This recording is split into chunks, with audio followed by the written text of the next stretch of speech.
Masih di News Malam, pemirsa, kisah pelantikan seorang guru SD di Kabupaten Minahasa Utara viral di media sosial. Penyebabnya guru ini dilantik menjadi kepala sekolah di sekolah yang tidak ada alias fiktif.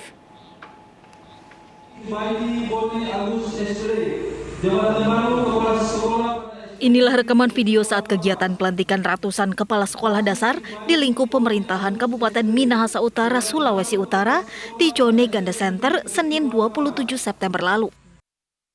Pelantikan kepala SD dan SMP ini dipimpin langsung oleh Bupati Minahasa Utara. Rasni Jubaidi Bone Agus adalah salah satu guru yang ikut dilantik sebagai kepala sekolah. Berdasarkan SK pelantikan, Rasni yang adalah guru SD Impres Kelabat diberi tugas baru sebagai kepala sekolah SD Negeri Kecil Waru Kapas, Kecamatan di Membe, Minahasa Utara. Namun ternyata sekolah tempat penugasan baru Rasni tidak ada alias fiktif. Nggak ada tuh sekolah itu kote. Tak bilang memang baru tadi malam juga ibu dengar memang baru itu ibu dengar tuh nama sekolah itu. Saya sudah cek ke hukum tua, nggak ada, memangnya nggak ada. Sekolah kecil maka dapatlah ini SD Negeri Kecil Waru Kapas. Tapi ternyata kote nggak ada kan baru sekarang kita tahu. Ketika dikonfirmasi, Dinas Pendidikan Kabupaten Minahasa Utara menyebut bahwa persoalan ini lebih disebabkan faktor human error, yakni salah pengetikan. Badan Kepegawaian Pendidikan dan Pelatihan BKPP Kabupaten Minahasa Utara juga mengaku telah lalai dalam proses input nama dan jabatan. Pihak BKPP telah memanggil Rasni untuk meminta maaf dan berjanji akan merevisi SK pelantikan. Yang tercatat itu SD Kecil Waru Kapas, yang seharusnya itu kita mengarah ke SD Kecil Mapanget. Sebelum berita viral itu muncul, TB sudah mengundang untuk klarifikasi kepada yang bersangkutan, di mana saat itu juga kami sudah sampaikan kelalaian kami, dan kami nyatakan itu kami akan minta waktu untuk direvisi kembali.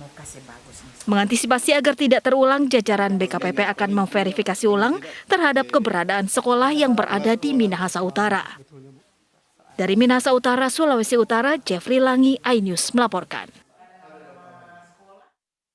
Informasi dari Makassar, pemirsa, Wali Kota Makassar, Ramdan Pomanto gusar saat menemukan data ribuan pegawai fiktif di kantor pemerintah Kota Makassar, Sulawesi Selatan. Ribuan pegawai fiktif tersebut disinyalir merupakan tenaga kontrak.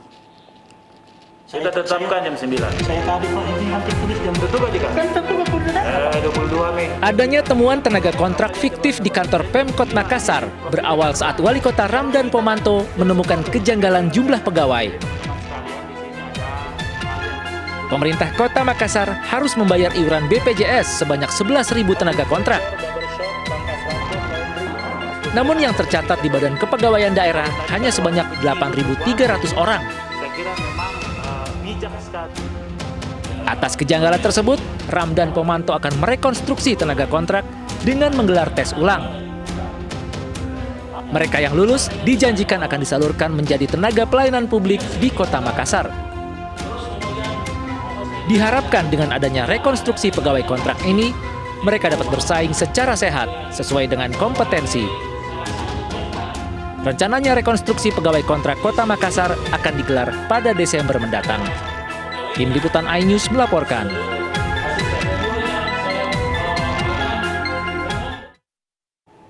Ramdan Pomanto akan merekonstruksi pegawai kontraknya dengan menggelar tes ulang. Mereka yang lulus akan disalurkan menjadi tenaga pelayanan publik di Kota Makassar. Nah, di BKD atau BKPSDM itu tercatat 8.300 pegawai kontrak. Pada saat kami cek di BPJS, di Dinas Tenaga Kerja itu dan Kesehatan itu 11.000 lebih. Nah, berarti ada 3.000 selisih. Nah, tentunya untuk memeriksa 3.000 selisih ini itu kan bukan pekerjaan mudah. Jadi sekalian kita mulai dari awal lagi, kita susun kembali. Jadi kami ingin membuat sebuah konsep pegawai kontrak ini fokus pada pelayanan publik, membantu pelayanan publik. Jadi kami istilahkan Laskar Pelangi, Laskar Pelayanan Publik Berintegritas.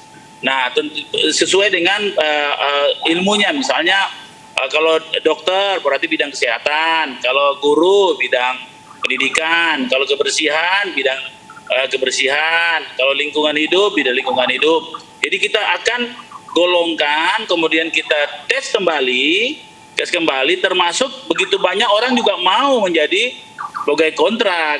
Nah, sehingga mumpung yang sekarang ini cukup banyak juga komplain, ya, kemudian jumlahnya juga simpang siur. Nah, kemudian dalam bersamaan juga kita harus mengentaskan kemiskinan, terutama jobless atau pengangguran. Maka sekalian kita buat tes. Yang baru juga yang berminat silakan terbuka. Sekaligus sementara sekarang kita menganalisis berapa sebenarnya yang kita butuhkan. Baik. 8.000 kah? Atau 10.000? Atau 9.000? Nah, ini kita lagi sementara. Baik. Kami schedulekan Desember kita akan rekonstruksi dengan cara mengetes kembali semua kemampuan SDM.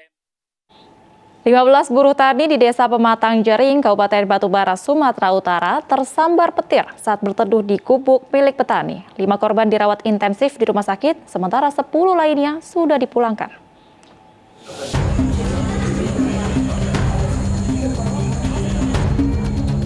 Nasib naas dialami 15 buruh tani yang sedang memanen padi di ladang di Desa Pematang Jering, Kecamatan Sesuga, Kabupaten Batubara, Sumatera Utara.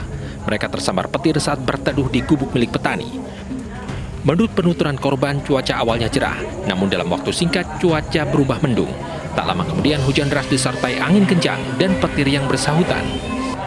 15 buruh tani kemudian berhenti bekerja dan memilih berteduh di gubuk menunggu hujan reda. Bagusnya waktu kan hujan, kami dulu di gubuk rame-rame.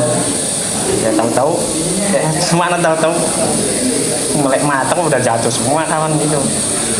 Ada berapa orang tadi? Kita 15 orang sama yang punya ladang. Tergeletak lah sebagainya, jalan sendiri cuman agak pincang lah karena kubas itu. Itu situasi kayak datang tadi itu gimana? Ada terasa panas apa itu?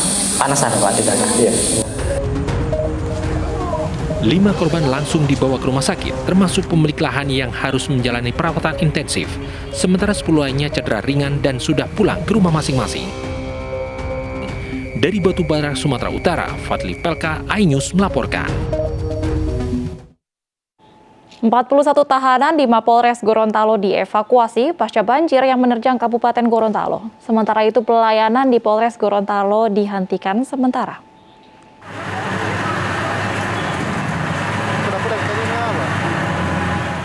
Sejumlah fasilitas di Mapolres Gorontalo diterjang material lumpur pasca banjir yang melanda wilayah Kecamatan Limboto, Kabupaten Gorontalo pada Jumat sore.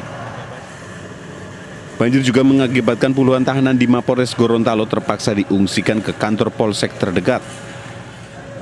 Banjir ketiga yang terjadi dalam 2 pekan terakhir cukup parah karena menyisakan tumpukan sampah dan lumpur yang cukup banyak. Untuk membersihkan sisa material lumpur dan sampah akibat luapan Sungai Bulota, sejumlah alat berat diturunkan ke lokasi. Sementara itu pelayanan di Polres Gorontalo dihentikan sementara. Upaya kita hari ini kita bekerja sama dengan pemerintah daerah dengan menurunkan alat berat untuk mengangkat lumpur dan tanah kita geser. Kemudian kita juga dibantu oleh Polda Gorontalo dari Samapta untuk membersihkan sisa-sisa lumpur. Kemudian untuk tahanan sementara masih kita evakuasi, ada di Polsek, ada 4 Polsek, dan ada di Polda sejumlah 41 orang, yang 3 diantaranya ada wanita. Selain merendam Polres Gorontalo, ratusan rumah warga di sejumlah titik di wilayah Kabupaten Gorontalo juga terendam. Dari Gorontalo, Burhan Undu, iNews melaporkan. Heboh, Laut Jakarta tercemar parasetamol. Tim dari Dinas Lingkungan Hidup ambil sampel di perairan. Informasi lengkapnya akan hadir usai jeda berikut. Tetaplah di iNews Malam.